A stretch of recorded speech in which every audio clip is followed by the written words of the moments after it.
मेरे गुरुवर जगत पूज तेज चक्रवर्ती जिन शासन के से श्रवण शिरोमणि राष्ट्र संघ निर्यापक आचार्य श्री सुधा सागर महाराज को कोटि कोटि सा नमोस्तु नमोस्तु नमोस्तु। एलक जी को सभी को इच्छामी, वर्णी जी को इच्छामी।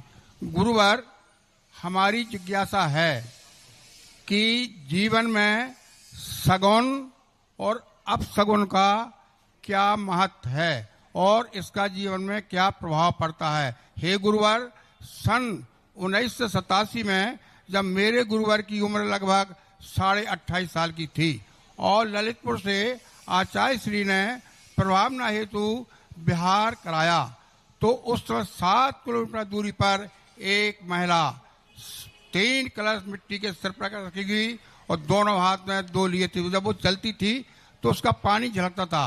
तो गुरु ने ये कहा था कि गुरुवर, अथखल गगरी झलक जाए झला जल है। तो हे गुरुवर, ऐसे कलश का मिलने पर क्या प्रभाव पड़ता है। दूसरी बात यह है गुरुवर, पंचकर्णक जो होते हैं तो जो भी पंचकर्णक सभी एक से होते हैं, तो कुछ लोग कहते हैं हमने तो एक पंचकर्णक देख लिया तो बार बार जाने की क्या होता है। तो हे गुरुवर, जो हजारों आदमी पंचकर्णक देखने आते हैं तो उनको पंचकर्णक से क्या शिक्षा लेना चाहिए और उनको क्या मिलना चाहिए। हे भगवान, इसका भी समाधान करें। नमोस्तु नमोस्तु। पहली बात तो है कि जो सगुन होते हैं इन संबंध में शास्त्रों में, प्रथमालोक के ग्रंथों में पदे पदे विद्वान हैं और हर स्थान पर उनके वर्णन मिलता है। सगुन यानी हमारी दुविधा को मिटाने वाला एक हमें संकेत है, डर लग रहा है कि कार्य होगा कि नहीं होगा, लेकिन वो संकेत कह देता है डरो मत, तुम्हारा काम बहुत अच्छा होगा। कभी कभी व्यक्ति ओवर कॉन्फिडेंस में रहता है तो कोई अशुभ संकेत दे देता है कि ज़्यादा मत हो करो, तुम्हारा कुछ अच्छा नहीं होने वाला।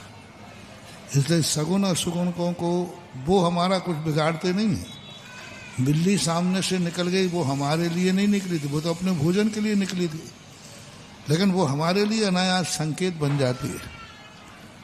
आपने जो स्मरण दिलाया वो बहुत बड़ा स्मरण है, संस्मरण है। जब बिहार हुआ था ललितपुर से, तो उस समय, अब हम तो शुरुआती थी उस समय, पहले तो कभी बिहार ऐसे हुए नहीं, 1-2 बार हुए थे बिहार, फिर भी शुरू में विकल्प तो आता ही है कि कैसे क्या होगा। आचार्य के सामने तो सब निश्चिंत रहते हैं, लेकिन अब बाहर जाके क्या होगा, कैसे होगा। तो जैसे ही ललितपुर के बाहर निकले, एक साथ आज तक मैंने ऐसा सगुन नहीं देखा। एक साथ एक महिला के ऊपर 5 भरे हुए कलश, 5 भरे हुए, 3 तो उसके ऊपर थे, ये साक्षी थे उस समय, 3 तो ऊपर थे और 2 हाथों में थे। अब 2 हाथों में ले तो मैं यही सोचूं आगे और आगे जा रही वो मेरे। मैंने कहा ये 2 इसने उठाए, यदि ऊपर का बैलेंस बिगड़ा तो ये क्या करेगी। अब मैं दुविधा में चला जा रहा हूं। मैंने कहा ये 3 कलश कैसे पकड़ी, 2 तो हाथ में लिए, जैसे तुम्हारे यहाँ बोलते ना कशेड़ी तो 2 कशेड़ी पकड़े हाथ में और 2 ऊपर, दोनों कशेड़ियां झलकती जा रही हैं। और उसका संकेत ये था मेरे लिए, मेरी किस्मत ने संकेत दिया, घबराओ मत, ऐसे ही 5-5 गुनी प्रभावना होगी, 5 कलश झलकते जाएंगे। और दुविधा ये कि इन 5 को पकड़ेगा कौन। तो कोई चिंता मत करो, सारा भारत भी तुम्हारा बिगाड़ेगा, तुम कोई भी नहीं पकड़ेगा तो भी तुम्हारा कलश गिरने वाला नहीं है। उस समय तो मैं ज्यादा इतना समझता नहीं था। बाद में उन कलशों के संबंध में मैंने बहुत खोजा। बिना पकड़े 3 कलश ऊपर रखे हैं, तो उसका संकेत था कि तुम्हें कोई किसी की जरूरत नहीं पड़ेगी, तुम्हारा कलश बिना सहारे के भी आराम से भरा हुआ कलश सकुशल चलेगा। और दोनों हाथों में झलकते हुए बता रहे थे कि तीनों कलश तो तुम्हारे लिए बहुत मांगलिक है, तुम्हारा कुछ भी बिगड़ने वाला नहीं, और दोनों हाथों के कलश हैं कि सारी जनता को भी खूब झलकता हुआ माल मिलेगा। ये तो बुंदेलखंडी हैं तो ये तो सब जानते थे। बोले महाराज जैसे ये कलश झलक रहे ना, ऐसे ही आपकी प्रभावना झलकेगी। और बिल्कुल ठीक ललितपुर से चंदेरी की तरफ बिहार था, और ललितपुर की ठीक सीमा पे ही वो मिले। वैसा कलश आज तक 5 कलश, 2 3 सिर पर और 2 ऐसा कलश लेते हुए अभी तक तो कोई मिला नहीं। वो मिला था, और वही शायद वो संकेत जब भी मेरे जीवन में कोई आता है मैं उन कलशों को याद कर लेता है कि बहुत अच्छा था, उन्होंने ये संकेत दिया था। और किस दिशा में जा रहे, जिस दिशा में हम जा रहे हैं उसी में आगे आगे जा रहा है। पीछे चला जाए, कट जाए, कुछ नहीं, आगे आगे, कम से कम नहीं तो 300-400 मीटर तक वो महिला 5 कलश लेकर आगे आगे चलती गई, और फिर मैं भी चलता गया। आज भी 5 कलश अभी भी झलक रहे हैं, झलक रहे हैं, झलक रहे हैं, झलक रहे यानी वो अभी भी झलक, और झलक रहे यानी वो भी। और देख लो वो खूब अच्छा बढ़िया झलक रहे हैं। देखो अशोकनगर में झलाझल हो रहा है। जिज्ञासा रखेंगे। और वो तीनों कलशों ने बता दिया, कोई सार पकड़ बिना पकड़े हुए तुम्हें कोई कुछ भी नहीं, तुम अपना अच्छा काम तुम बढ़ते जाना, कोई भी तुम्हारे लिए सहारे की जरूरत पड़ेगी नहीं। अपने आप कुदरत से अपने आप तुम्हारे सारे कार्य बनते जाएंगे। बीच में कोई भी तुम्हारे कार्य में विघ्न नहीं डाल पाया, और आज सही में यही है, डाल तो नहीं पाया। और मुझे विश्वास है कि जिंदगी के अंतिम समय तक वे 5 कलश हमारे लिए सगुन के रूप में थे। और इतने दिनों के बाद तुमने याद दिला दिया, हाँ याद आग भी गया। पंचकर्म के बारे में जो लोग आते हैं, पंच कल्याण के तो ये है कि तुम जितने संसार के, क्योंकि 2 प्रकार का पुण्य होता है। एक उस शक्ति के लिए जो हमें परमार्थ की सिद्धि करना है, एक जो हम पाप करते हैं उसको धोने के लिए, हमारी गंदगी को साफ करने के लिए। आपके ये पंचकर्म तो भगवान का एक बार हुआ था, बार बार पंचकर्म। जैसे आप सांसारिक कार्य बार बार करते हैं, एक बार ही बारात में तुम अपनी खुद की बारात में गए थे, फिर आप दूसरों की बारात में क्यों जाते हो? क्या जरूरत पड़ी तुम्हें जाने की? दूसरी बात, चलो एक आध बारात में चले जाओ। अभी तक बारात में जा रहे थे, कोई अभी जाते हो बारात में कि नहीं? बताओ, इनकी उम्र देखो 85 साल से ऊपर, 84 साल से ऊपर हो गए। 86 साल बारात में, 86 साल में अभी बारातें नहीं छूट रही। गए थे कल ही गए थे रात में। मतलब वहां बारात में जाते हुए कोई प्रश्न नहीं कर रहा महाराज जी जीवन में कितनी बारातों में जाना चाहिए, 1 बारात में, 2 बारात में, अब क्या जाना। बारातों में भी शादी वही होती है, कुछ नई नहीं होती है, कार्य तो वही होते ना, नए दस्तूर वही है कि नए हैं, वो बिल्कुल रटे हुए हैं। इसके बाद ये होगा, इसके बाद ये होगा, इसके अब वही देखते तुम लोग आज तक अघाने नहीं, बल्कि एक बारात में जाने के कपड़े अटैची में धुल नहीं पाए और दूसरी अटैची भी तैयार हो जाती है। उसी के लिए तो कहा गया है कि ऐसे ही धर्म के कार्य कभी ऊबना नहीं, कि हे भगवान जब भी धर्म का 100 योजन तक, शास्त्रों में आया है 100 योजन तक यदि भगवान का पंच कल्याणक हो रहा है तो उसमें जैसे बने तैसे अपना पार्टी सपेट करके उसमें शामिल होना चाहिए। 100 योजन यानी 1200 किलोमीटर का है। 1200 किलोमीटर के अंदर यदि कहीं है तो अपना प्रयास करना चाहिए, नहीं जा पाए तो किसी को भेजना चाहिए। और पंच कल्याणक में पहले द्रव्य ले जाने की परंपराएं थी, लोग अपनी द्रव्य लेकर के समर्पित करते थे, है ना, वो व्यवहार कहलाता था। तो 100 योजन तक भी नहीं छोड़ना चाहिए। तुम लोग तो अशोकनगर में है, उसी को छोड़ना कि छोड़ते हो। इसलिए कल मैंने कहा था 100 योजन तक का पंचकर्णक नहीं छोड़ना, तो तब तुम्हारे नगर में ही पंचकल्याणक हो तो उतने पंचकल्याणक करना है जितने बार तुम किसी की शादियों में गए हो। अब बता दो तुम अपने जीवन में कितनी शादियां अटेंड की, गिनती बताओ। अच्छा, कोई भी व्यक्ति बता दे बे अपनी जिंदगी में उसने किसने कितनी बारातों में गया है, संख्या बताओ। विमल जी अब छोटो मोटो से क्या पूछूं मैं, छोटो ही को पता नहीं हुआ, सब बताओ कितनी गए होंगे, गिन छोटो ही को। अच्छा गुड्डा तुम्हें बता दे कितने में गए। अंदाज से मत बताना अटकल पक्षी। कोई जब देखो यही सोचना है, जब हम अपनी जिंदगी में कितनी बारातों में गए यही नहीं गिनती है, तो पंच कल्याणक में आदि में क्या गिनना, अनगिनत कर दो, अनगिनत। बारातें अनगिनत हो गई पंच कल्याणक गिनती में, पंच कल्याणक भी अनगिनत कर दो, कोई नहीं, जितना भी होगा, जहां भी हमारी जाने की नौबत पड़ेगी हम एक दिन को सही लेकिन पंच कल्याणक में जाएंगे। और अपने नगर में होगा तो हम 5 दिन इंद्र बन करके पूजा करेंगे। ये संकल्प, ये उसी पाप को धोने का है जो अपने संसार की खुशियां मना करके जो आपने गंदगी की है उसको साफ पंच कल्याणक से किया जाता है। वे पंच कल्याणक साक्षात होते हैं, वे भगवान के लिए होते हैं, भगवान के पुण्य से होते हैं। जो साक्षात होते वो तुम्हारे पुण्य से नहीं होते, भगवान के पुण्य से होते हैं, भगवान के लिए होते हैं। और उसके बाद जो पंच कल्याणक अपन करते हैं ये भगवान के लिए नहीं होते हैं, अपने लिए होते हैं और अपने पुण्य से होते हैं।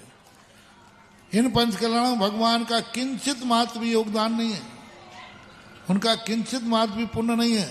सब किसके पुण्य से हो रहे हैं, अपन सबके पुण्य से ये पंच कल्याणक हो रहे हैं। और हर पंच कल्याणक में ऐसे ही जाओ, नया मान के जाओ कि ऐसा पंचकल्याणक तो मैंने कभी किया नहीं। मैं तो इतने पंचकल्याणक कर चुका, कभी मुझे लगा ही नहीं कि मैंने इतने पंचकल्याणक कर लिए। जब भी किसी पंचकल्याणक में उपस्थित रहता हूँ तो ऐसे लगता है कि मैं पहली बार ही पंचकल्याणक कर रहा हूँ। मुझे तो भगवान के दर्शन में भी कभी नहीं लगता कि मैंने दर्शन कर चुके। जब भी दर्शन करता हूँ ऐसे लगता है कि ओह अलौकिक दर्शन है। इस बार देखो थुबन जी गए, इतने बार थुबन जी के दर्शन किए, 4 महीने पूज्य गुरुदेव के सानिध्य में किए, पहले भी किए, लेकिन इस बार जो थुबन जी का दर्शन हुआ मेरी जिंदगी में कभी ऐसा दर्शन नहीं हुआ। इस बार जो आदिनाथ भगवान का स्वरूप मुझे देखने में आया, जैसे आदिनाथ भगवान के शरीर से एनर्जी फूट रही हो, ऐसी फूट रही हो जैसे चारों तरफ किरणें बिखर रही हो, चारों तरफ ऐसी आभा। मेरी दृष्टि में तो थोबन जी के आदिनाथ भगवान की ऐसी आभा ध्यान में बसी तो थी, लेकिन जो इस बार आदिनाथ भगवान की छवि देखी, अलौकिक, अनुपम, बहुत बड़ा तेज, ऐसा तेज धमक रहा था उनमें। और मैंने बहुत निकट से भगवान को देखा, लेकिन इस बार जब भगवान के ऊपर देखा तो वो पहली मूर्ति है जो ऐसे होंठ है उनके जैसे उनकी दिव्य धुनी झर रही है। पहले मैंने नहीं देखा ऐसा, हुआ होगा पहले भी रहा होगा, उपयोग नहीं गया, लेकिन इस बार जो मूर्ति का तेज है वो बस मैंने समझ लिया भगवान आप इतने खुश हैं, इतने खुश हैं, तो बस वही दर्शन करने का तो आनंद मेरा था। अभी 10-12 साल पहले गया था, तब भी वो रूप नहीं देखा, लेकिन इस बार जो रूप आदिनाथ भगवान का दिखा बहुत अलौकिक मानवा, बहुत अलौकिक, ऐसे जैसे अंदर स्वर्णपना उनके अंदर भर गया हो, एक एक कण में तेज टपक रहा था। तो ये है, तो मैं तो एक हमेशा कहता हूँ, हे भगवान धर्म हमें कभी पुराना ना लगे, धर्म हमेशा ऐसा लगे जैसे मैं अभी अभी पहली बार देख रहा हूँ। आपसे भी मेरा कहना है मत गिनो, धर्म कभी गिन करके नहीं करना, और अपनों को रोटियां गिन के नहीं खिलाई जाती, गिन करके होटल में खाई जाती और होटल वाला खिलाता है। अपना धर्म क्या गिनना है, अनगिनत कर दो, असीम। अभी प्रवचन दिए थे हमने चतुर्मास में, असीम कर दो कि हे भगवान, संसार की बारातें भली गिनती में हो जाएं, लेकिन पंच कल्याण अनगिनत हो जाएं, जिनको मैं भी नहीं गिन पाऊं, इतने पंचगणक हो जाएं। हर व्यक्ति को कल भी कहा था, सुबह भी कहा था, एक ऐसा अपने अंदर क्रेज लाओ, घर घर में एक ऐसा माहौल बनाओ। जैसे हमने कहा था ना कि एक शादी होती है, एक व्यक्ति आते हैं तो आप घर घर में चर्चा हो जाए कि भाई शादी आ रही है, कहाँ जा रहा है, शॉपिंग के लिए जा रहा हूँ। कपड़ा खरीदने साहब इंदौर बम्बई जाओगे, क्यों, अशोकनगर में क्या कर दुकानें नहीं है? अरे महाराज जी आप समझो बात को। हाँ वही समझ रहा हूँ, वही समझ में आ गई है, अब वही मैं कह रहा हूँ। अब घर घर में चर्चा होना चाहिए। बोले कहाँ जा रहा है? बोले बॉम्बे इंदौर। बोले क्यों? हमारे यहाँ पंच कल्याणक है, शॉपिंग के लिए जा रहा हूँ। जैसे आपके बारात के शादी के हर जब भी शादी होती है, आप नियम से कोई ना कोई कपड़े ला दे। बस कभी पंचकर्णक के नाम से हर व्यक्ति के घर में हर बच्चे को एक पंचकर्णक के नाम की ड्रेस सिलना चाहिए। और यहाँ नहीं मिले तो बम्बई कलकत्ता जाकर के ड्रेस बनवाने। शॉपिंग को जाओ। बोले कहाँ जा रहे हो? बोले शॉपिंग के लिए। ये कपड़ा काहे के लिए सिलवा रहे हो? पंच, जैसे आप कहते ना भाई ये कपड़ा, ये साड़ी इस बार क्यों लाई ना? अरे वो हमारे घर में शादी है, देखो थोड़ा थोड़ा हेल्प किया करो। बोलते हो कि नहीं?